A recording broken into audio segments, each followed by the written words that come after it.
जय श्री जगन्नाथ। आमे शुणुछे पुराण कथा 5। एथिरे शुणिबा नारद एवं माया। नारद विष्णु को ब्रह्मा सहित घटिथिबा समस्त कहानी वर्णना कले एवं वैकुंठ अभिमुखे यात्रा कले। विष्णु स्मित हास्य करी कहिले, एसबु माया माया माया कौन? नारद पचारिले, मते शोष लगुच, मो पाई किछि जल नहीं आस तो तापरे कहिबी। विष्णु उत्तर देले। देवर्षि बाहर थिबा नदी आड़क गले एवं सेठारे से हठात स्थिर होई रहीगले।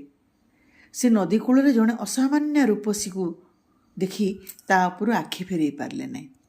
से एते सुंदरी थिले जे नारद विष्णु कथा एवं विष्णुंकर तृष्णा विषय मध्य भूलीगले, सबु किछि भूलीगले।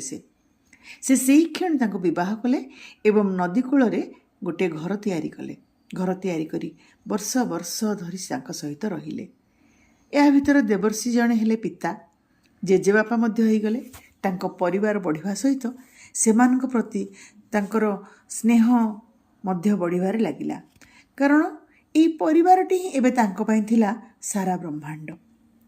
सबु किछि तांको पई आनंदमय मन हेउथला। जितेबेले दिने कौन हैला ना को बिना सूचना रे आकाश धूसर वर्ण धारण कला। वज्रपात हैला एवं प्रबल वर्षा हैला, जहा फल नदी रे बन्या आसिला। एहार जल प्रखर स्रोत रे माड़ी जाई नारदଙ୍କ परिवार को भसई नहीं गला। सेई स्रोत रे असहाय भावे भासुथुआ बेले से हठात निजको पुणी थरे वैकुंठ रे विष्णुଙ୍କ सम्मुख रे छिड़ा होइथिबार देखिले। जल काई नारद? मु तुमको कही जे मते शोष लगुच। नारद हतबाक हो छिड़ा हो रहिले। मो स्त्री, मो पिला माने, मो नाती नातुणी, मो घर? व्यस्त विव्रत नारद पचारिले। विष्णु हसिले, कहिले, माया एसबु एक विराट भ्रम थिला। माया? आश्चर्य होई नारद पचारिले। विष्णु पुणी हसिले, कहिले, देखि पारुछ, एई जो जंत्रणा तमर मायारू आसीची। एई नश्वर भौतिक संसार प्रति थिबा आसक्ति रु आसीची। शरीर प्रति आसक्ति, ठीक जेपरी ब्रह्मदेव शतरूपांक क्षेत्र में अनुभव करथिले। माया आमको विभ्रांत करे, आमको भूले दिए जे केवल परम ब्रह्म ही एकमात्र सत्य, एकमात्र वास्तवता।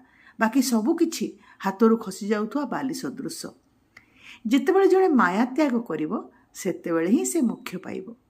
विष्णु एबे जनवसति परिपूर्ण हेउथुआ ब्रह्मांड को चाहिए। से पुणी थरे हसिले। नारद को कहिले, नारद निजको प्रस्तुत कर। एबे तो केवल एठारे माया एवं माया ही रहिबो। मो सहित जोड़ी ही रहतु। परवर्ती पुराण कथा नहीं आपण मन पाखक आसीबे। धन्यवाद।